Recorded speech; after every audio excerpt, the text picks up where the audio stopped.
Olá pessoal, nessa aula então a gente vai introduzir o conceito da transformada de Fourier de sinais discretos. Tá? Para a gente introduzir esse conceito, a gente vai lançar mão e utilizar duas ideias aí e conceitos que apareceram nas aulas anteriores. Né? Um que é de frequência normalizada, que a gente estudou na aula passada, e a outra, né, é aquela ideia de amostragem de sinais, né? Da minha sequência, ela ser na verdade oriunda da amostragem de um sinal contínuo, ou seja, de um processo de amostragem. Então, que nem eu comentei com vocês, né, a gente vai utilizar a frequência normalizada, que a gente estudou na aula passada, né, e a ausência do parâmetro t nas sequências, que nem eu acabei de dizer para vocês, né, ela motiva a gente, né, a fazer uma redefinição aí da expressão para a transformada de Fourier, agora utilizando as frequências normalizadas. Tá? Então, o que a gente viu? A gente viu, né, que quando a gente tem um processo de amostragem, né, basicamente, o que ele constitui matematicamente? Eu pegar um sinal x de t e multiplicar por um trem de impulsos. Né? Então, eu tenho aqui um sinal contínuo, x de t, tenho aqui um trem de impulsos, e o meu sinal amostrado, né, ele, que a gente está vendo aqui, ele nada mais é, né, do que o resultado, né, dessa multiplicação de x de t por esse trem de impulsos que estava definido aqui, tá? Dando origem a esse sinal aqui, que é velho conhecido nosso, né? Ele já apareceu na última aula da semana anterior, apareceu nessa semana também na primeira aula, né? Então já é conhecido nosso, né? Essa daqui é aquela forma do xa de t, que é aquele nosso sinal amostrado através de um trem de impulsos. Bom, então o que a gente observa, né? Se a gente pegar, né, a expressão agora, né, do nosso sinal amostrado xa de t, o que ela é? Ela nada mais é do que um somatório, né, de xn de t, onde o que é xn de t? Xn de t era o valor da função no instante de amostragem. É uma constante, né? Um valor constante lá que eu capturei no instante de amostragem. Multiplicado o quê? Por impulsos, né, deslocados de múltiplos do período. Né? Então tem um impulso lá em 0, depois vou ter um impulso em t, depois vou ter um impulso, né, em 2t e assim em nt. Né? Então são impulsos deslocados. Bom, se a gente for lá na transformada de Fourier, a gente já viu que a transformada de Fourier de um impulso é 1. Né? E a gente sabe também lá das propriedades da transformada que se eu tiver uma função x de t, né, e eu quiser calcular a transformada de Fourier dessa função deslocada de uma quantidade t0, isso corresponde simplesmente a eu pegar o espectro em frequência dessa função e somar ele uma fase, né? Ou seja, multiplicar por n menos j ômega t0. Tá? Então, se eu juntar agora essas duas coisas, pensando que agora essa minha função é o impulso, o que eu tenho aqui? Eu tenho a função impulso e depois tenho impulsos deslocados. Né? Então, eu sei que a transformada de Fourier do impulso é 1, né? E quando ele estiver deslocado, eu preciso multiplicar por e na j ômega 0, t0 aqui no caso, só que no nosso caso aqui vai ser nt, né? É o quanto que eu estou deslocando ele. Tá? Então, aplicando isso, eu vou chegar, então, que eu posso dizer que o espectro em frequência xa de ômega vai ser agora, olha, o somatório xnt, porque xnt é uma constante, né? Uma constante, né? Eu multiplicar por uma constante no tempo vai multiplicar por essa mesma constante em frequência. Tá? Então, xn de t, e aqui onde eu tinha os meus impulsos, eu vou ficar com n menos j ômega nt. Né? Isso daqui para as minhas amostras. Agora, se eu lembrar lá da frequência normalizada, o que a gente disse? A gente disse que a nossa frequência normalizada ela é igual a ômega sobre fs, ou seja, ômega vezes t. Né? Se a gente olhar aqui para essa expressão, ó, eu tenho ômega vezes t aqui. Tá? Então eu posso simplesmente dizer agora, né, que meu espectro de x de t, ou seja, x de ômega normalizado, vai ser somatório de menos infinito a mais infinito, de x de n, onde x de n representa, né, os valores dessas amostras, e na menos j, né, eu juntei aqui o ômega minúsculo com t, virou o ômega normalizado n. Tá? Então, para sequências, né, eu tenho essa expressão aqui. Tá? Essa expressão, né, da minha transformada de Fourier para um sinal discreto. Tá? Eventualmente, se essa sequência não foi oriunda de um processo de amostragem, eu posso imaginar que t é igual a 1 nesse caso. Tá? Então, vamos dar uma olhadinha o que acontece aqui em termos de periodicidade da transformada. A gente viu, né, que a transformada de Fourier, né, de xa de ômega, ela era periódica, né, em ômega s igual a 2π sobre t. Né? Então, o que a gente vai ver agora? Que de forma similar à transformada de Fourier agora de ômega normalizado, que nem a gente tinha visto lá, o que corresponde a ômega S na frequência normalizada? 2π, né? Então ela vai ser periódica agora em 2π, tá? Então, ou seja, x de ômega normalizado é x de ômega mais k vezes 2π, onde k é o inteiro, né? Qualquer múltiplo de 2π, ele é periódico em 2π. Né? Isso a gente pode ver também simplesmente substituindo na expressão, né? Então, se eu pegar agora, em vez de x de ômega, colocar aqui no argumento ômega mais 2π, eu vou ficar o quê? Com x de n, e na menos j, ômega mais 2πn. Né? Se eu distribuir agora, eu vou ficar com x de n, e na j, ômega n, e na menos j, 2πn. E a gente sabe que isso daqui é igual a 1 para qualquer n. Né? Então, eu vou ficar simplesmente com x de ômega, com a expressão original, né? Isso daqui, que correspondia a x de ômega. Tá? Bom, e conforme a gente já discutiu anteriormente, como toda a minha informação, como esse espectro ele é periódico, né, em 2π, toda a minha informação, né, pode ser analisada, né, de menos π a π ou de 0 a 2π. Tá?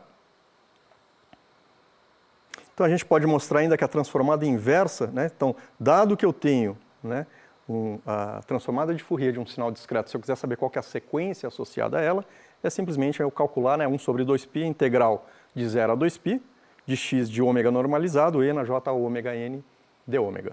Tá?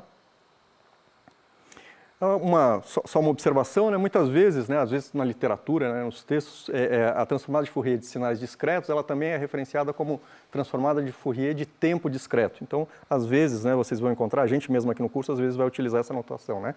TF-TD, que é a transformada de Fourier de tempo discreto, mas se refere a essa transformada que nós estamos vendo aqui nessa aula. Bom, então vamos calcular, né, só para a gente ganhar um pouco de sentimento, né, em relação ao uso, né, ao cálculo da transformada, vamos calcular a transformada para algumas sequências. Né? Então, vamos calcular, por exemplo, a transformada para a sequência impulso unitário, né, que a gente já viu, né? A sequência impulso unitário ela é definida como ela é igual a 1 para n igual a 0 e 0 para qualquer outro valor de n. Tá? Então, pela expressão da transformada de Fourier, a gente tem o quê? Que ela vai ser o somatório de x de n, e na menos j ômega n. Bom, quem que é x de n? X de n é delta de n, né? É o meu impulso. E a gente sabe aqui, até olhando pela figura, né, essa função aqui ela vai ser igual a 1 somente para n igual a 0 e vai ser 0 para qualquer outro valor. Né? Então, esse somatório aqui, na verdade, ele se resume simplesmente, né, a n igual a 0. E n igual a 0 eu tenho 1 e na menos j ômega vezes 0. Então, eu tenho 1 vezes e na j0, e na j0 é 1. Né? Então, isso daqui vai ser simplesmente igual a 1. Né? Então, a gente percebe aqui, né, que a transformada de Fourier de tempo discreto da sequência impulso unitário, né, é simplesmente uma constante igual a 1 de menos π a π ou de 0 a 2π. Tá? Na verdade, não de 0 a 2π, né? Na verdade é em todo intervalo, mas a gente só analisa dentro daquele intervalo, porque a gente já tem toda a informação ali. Bom, vamos pegar aqui uma outra sequência, que é a sequência retangular. Tá? Aqui tem uma observaçãozinha, aqui, né? Filtro passa baixa. Quando a gente for falar mais para frente de filtros, né? Aí a gente vai formalizar, né? Todas essas denotações. Mas um filtro passa baixa, é que nem o nome intuitivamente sugere, né? É um filtro que deixa passar frequências baixas e corta frequências mais altas. Tá? Isso daqui é um tipo de filtro passa baixa, essa sequência. Né? Se eu tivesse um sistema que tivesse essa resposta aqui. Mas isso é papo mais para frente, só para dizer por que está esse filtro passa baixa aqui embaixo. Bom, mas essa sequência retangular ela é definida como? Né? Ela é definida como sendo 1 no intervalo de 0 até n-1. Né? Então, se a gente pegar aqui de 0 até n-1, a sequência é igual a 1. E é 0 para qualquer n fora desse intervalo. Tá? Então, eu tenho aqui, de novo, a expressão da transformada de Fourier de sinal discreto, ou de tempo discreto. Então, eu vou ter que a transformada para essa sequência, né, vai ser a aplicação lá para R de n. Bom, a primeira coisa que a gente observa, como a sequência só é diferente de 0, não nula, para 0 até n-1, esse somatório que estava indo de menos infinito a mais infinito, ele vai simplesmente o quê? De 0 até n-1. Né? Fora disso, ele é igual a 0. Então, vai de 0 até n-1. E quanto que vale x de n de 0 até n-1? Vale 1, né? Está sempre valendo 1. Aqui ele vale 1, depois ele vale 1, depois ele vale 1. Tá? Então, eu vou ter sempre 1 que multiplica e na j ômega n, né? Se eu expandir agora isso daqui, nesse somatório, então eu vou ter o quê? E na J0, depois eu tenho mais E na menos J ômega, depois eu tenho E na menos J2 ômega, e assim sucessivamente. O que a gente percebe aqui, né? Que eu tenho a somatória dos termos, né, de uma PG de razão E na menos J ômega, né? Tá? A gente percebe aqui, né? Cada termo, o que que é? É o anterior multiplicado por E na menos J ômega. Então é uma PG, né, e eu estou somando esses termos. Tá? Bom, a gente sabe lá da somatória dos termos de uma PG, que ela é dada o quê? É o elemento inicial menos o elemento final vezes a razão, dividido por 1 menos a razão. Né? Então, aplicando isso, a gente tem... Lembra, o elemento inicial era E na J0, que é 1, né? Então por isso que apareceu esse 1 aqui. O elemento final vai ser o quê? Vai ser E na menos J ômega N menos 1, né? Vezes a razão, que é E na J ômega, vai dar E na menos J ômega N, né? E aqui embaixo eu tenho 1 menos a razão. Simplesmente 1 menos a razão. Bom, eu posso rearranjar de forma conveniente essa expressão aqui. Olha só. Eu posso escrever, colocar em evidência no numerador E na menos J N ômega sobre 2, e no denominador eu vou botar em evidência E na menos J ômega sobre 2. Tá? Se eu fizer isso, eu posso escrever que isso daqui é E na menos J N ômega sobre 2, que multiplica E na J N ômega sobre 2, menos E na menos J N ômega sobre 2. Perceba que se eu multiplicar isso por isso, vai dar 1. E se eu multiplicar isso por isso, vai dar exatamente E na menos J ômega N. A mesma coisa aqui embaixo, né? Se eu multiplicar esse termo por esse, vai dar 1. E se eu multiplicar esse termo por esse daqui, vai dar exatamente E na menos J ômega. Tá, mas por que eu estou fazendo isso? Porque eu lembrei que seno de θ é igual a E na J θ menos E na menos J θ sobre 2J. Então, e olha o que a gente tem aqui, ó. Esse daqui é o meu θ. Ó. Eu tenho aqui um E na J θ menos E na J θ. Então eu posso escrever essas expressões agora em função de senos, né, de uma relação de senos, né? Então se a gente aplicar isso daqui agora, vai resultar exatamente o quê? Em seno aqui o meu θ é N ômega sobre 2, embaixo o meu θ quem que é? É ômega sobre 2. E esse cara aqui é simplesmente, né, esse termo multiplicado por esse termo. Eu simplesmente passei ele para o lado de cima aqui. Então ficou E na menos J, N menos 1, ômega sobre 2. Tá ok? Bom, então vamos dar uma olhadinha, né, no espectro em frequência, né, dessa transformada graficamente. Né? Então eu tenho, né, que é a transformada de Fourier resultou nessa expressão aqui para mim. Se eu olhar agora aqui o espectro em frequência, né, aqui a gente está olhando o quê? A gente está olhando em módulo, perceba aqui módulo, e aqui a gente está olhando a fase, como que a fase está variando. Tá? Então, esse é um exemplo, né? Aqui está genérico para N, então se a gente pegar para N igual a 7, então olhando no intervalo de 0 a 2π, olha lá. Por que eu só preciso olhar aqui? Porque os outros intervalos vão ser iguais. Né? É simplesmente repetição desse intervalo.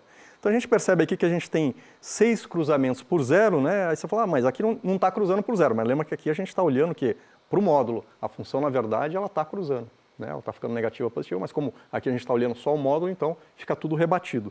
Tá? E a gente percebe que sempre que existe um cruzamento por 0, né, cruzar por 0 multiplicar por menos 1, é equivalente a adicionar π na fase, né, da minha função. Tá? Então aqui a gente percebe que na verdade a função aqui ó, ela está passando do positivo para o negativo. A hora que ela passa aqui, ó, eu tenho um salto de π.